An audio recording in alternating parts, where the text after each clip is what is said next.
perfectly know that vagina, just to give an example, is mainly regulated by estrogens.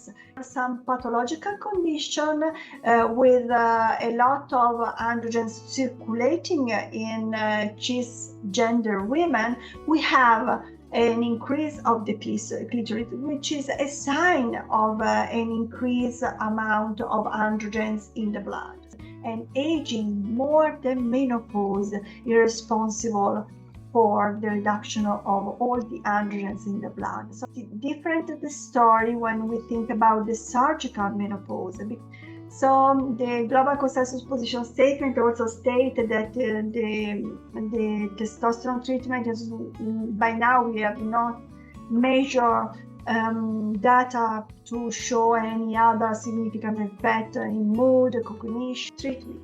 So actually, I would say you have to check for the suspect of having testosterone reduced, but you have not to check for testosterone in the blood.